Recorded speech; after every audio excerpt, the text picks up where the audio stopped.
Hello and welcome to the Literary Lair and to our second Halloween episode. Last year we took a look at a Goosebumps anthology book, and my plan was to look at 3 stories from that every year. But I can't find the book. So I'm just going to do a plain old Goosebumps book. My favorite, actually. Well, behind Haunted Mask, Cuckoo Clock of Doom, and Night of the Living Dummy. Don't go to sleep. I'll get to why I like it later in the video. Anyway, let's not waste any more time and get to the book.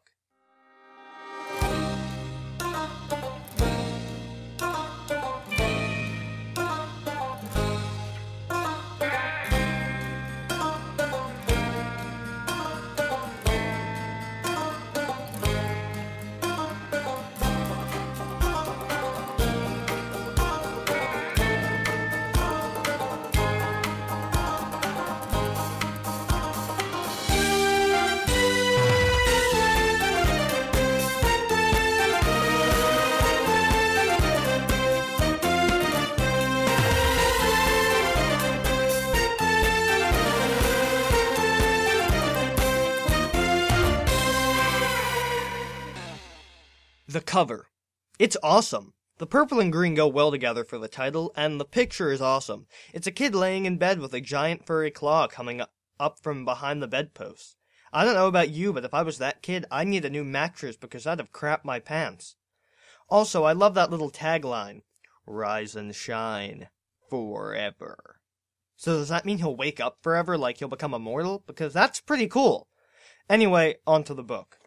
The story starts with our protagonist, 12-year-old Matthew Amsterdam, who is sick of his life.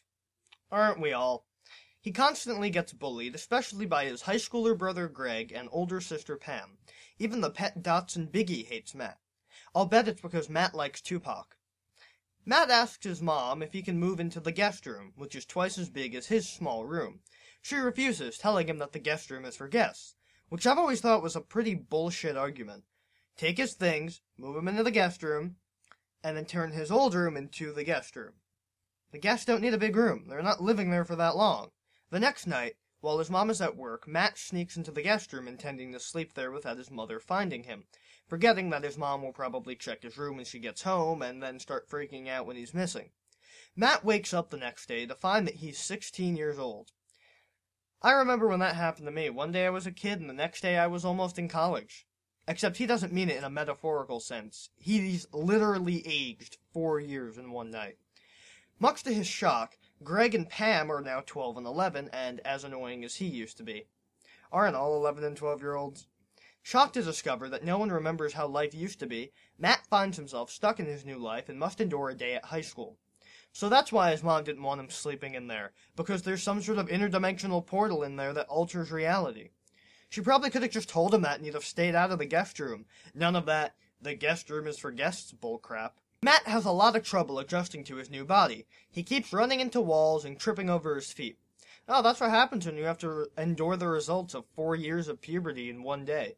He also knocks out a girl with a volleyball during gym class, has trouble reading Anna Karenina in his literature class, and twice gets bullied by an unnamed boy.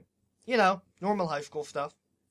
On his way out of the school, Matt bumps into a 12-year-old girl named Lacey. He says that she was pretty with long, thick, blonde hair and a ponytail. Whoa, whoa, whoa. Bad touch, Matt. You were in high school. She is 12. Ew. Anyway, he gets home and his former older, now younger siblings ask him to make them food. This gives him a chance to give them some of their own medicine and refuse because he has homework to do. Which makes him realize he probably does have homework to do. That night, Matt sleeps in the guest room again. When he awakes, he discovers that he's 12 years old again, but Matt is now an only child with a different mother and father. Hey, but that's what happens when both your parents apply to be on a spouse-swapping show at the same time. He gets dropped off at a different middle school and runs into Lacey again. At least this time it isn't creepy. Lacey and Matt enjoy their lunch. The new middle school Matt is in is so overcrowded that children often have lunch in the morning. Which actually does happen. My freshman year of high school, I had lunch at 9 in the morning. They eat outside until 2 16-year-olds in leather jackets chase after Matt. Lacey holds the bullies off while Matt makes his escape. Lacey seems like she has some sort of ulterior motive. Nah. Back at home, Matt tries to call his real family, but is shocked to learn that they don't exist in any capacity. Someone should really give this kid the Interdimensional Traveler's Guide. He'd know about stuff like that. Matt goes to sleep in the guest room and wakes up to discover that he's an 8-year-old and part of an extended circus family. The first thing he sees when he wakes up is a monkey. So maybe this world isn't all that bad. Maybe it's one of those trained monkeys that you see at train stations. His irate lion tamer father insists Matt practice the new lion riding trick and tries to throw him into a cage, with a lion in it. A-plus parenting right there. Matt makes a break and hides underneath a truck in the parking lot. He's looking for Mew, of course. There, he runs into the 2 leather-clad toughs again, and they chase him back to the same lion cage. He runs inside and hides behind the lion and threatens to sick the lion on them if they come any closer. When they don't believe him, he does. They run out of the cage, and Matt goes to lay down and escape this reality. He wakes up as an old man and immediately decides, screw that, and goes back to sleep. Then, he wakes up as a 7-foot lizard monster with sharp teeth, horns, and striped, oozing lizard skin. He runs out of the house and ends up accidentally terrorizing the city. Say what you want, but it's still better than the TriStar Godzilla movie. He runs into Lacey again, who brings him to the 2 street toughs. They throw a net over him and he falls asleep. He wakes up as a 14-year-old human, so he's getting closer. Matt demands that Lacey tell him what's happening to him. Lacey explains that she and the 2 leather-clad boys, named Bruce and Wayne, are members of the Reality Police, an elite squad of people hired to bring down anyone who alters the fabric of reality. These guys must have been on the tails of Quinn Mallory and Sam Beckett for years. Matt altered reality when he spent the night in the guest room of his house, which was actually an interdimensional portal. And the more Matt slept, the more skewed reality became. Not just for him, but for everybody else in the world. Because guest rooms are known for being portals to parallel realities. The Reality Police have only one choice to keep him from perpetrating this crime ever again. Put Matt into a permanent sleep. Can't say that's bad, but it goes against the tagline, because that says, rise and shine forever. This is good night, sleep tight forever. Anyway, Matt thwarts their plans by falling asleep and waking up as a squirrel, because keeping him pumped full of stimulants wouldn't have been family-friendly. He escapes through the bars of the jail cell window and flees into the night. He decides that if he can just make his way back home and fall asleep in his actual bedroom again, he can undo everything that's happened. A cliched way of thinking, but a smart idea nonetheless. Squirrel Matt doesn't get very far, as his sister Pam captures him and keeps him as a pet in her room, because teenage girls are known for keeping strange animals from outside as their pets. Matt escapes from the hamster cage and scurries out the window.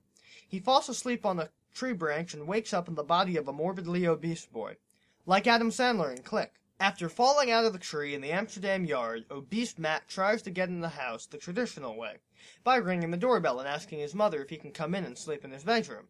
But since his mom doesn't recognize him in this reality, Matt gets the door shut on him. Although you'd think maternal instincts would have made her question why a fat kid is so intent on getting into her house. Matt returns to the tree in the yard and climbs it, hoping that despite his girth, he can reach his bedroom window and squeeze himself inside. He does and falls asleep in his bed. Matt wakes up and finds that everything is back to normal. He's in his own body, and he's his own age again. His brother and sister are at their normal ages, and his mother is single and widowed again. Yay! His mom is sad and alone! Matt is overjoyed to have his family back, despite their poor treatment of him at times. After school, Matt's mother reminds him that it's his birthday, and that she finally got him what he's always wanted. The guest room is his room. Wow, this should have been called Be Careful What You Wish For. Get it? Because that's another Goosebumps book. Never mind. And that was Don't Go to Sleep. A pretty good Goosebumps book that is one of the few not in the realm of spooky or scary. And it's pretty obvious why I like this one. I love parallel universes, and this was my first experience with them. So it's a pretty good book, and it's a decent read. Well, that's all the time we have for today. If you'd like to see more videos, hit the subscribe button down there, and if you so wish, leave a comment. And if you want, share this video with your friends. Anyway, happy Halloween, and I'll see you next time.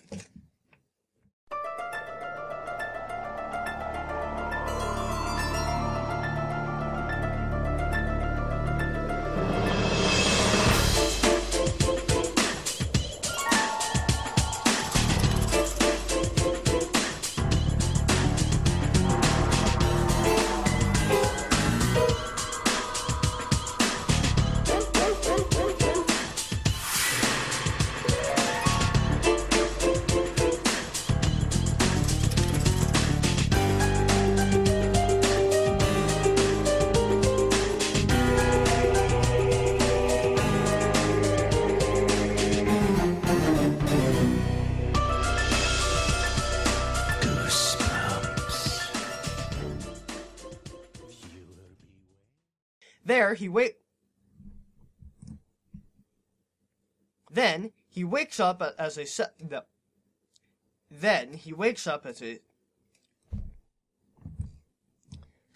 And that was Don't Go to Sleep. A pretty good Goosebumps book that is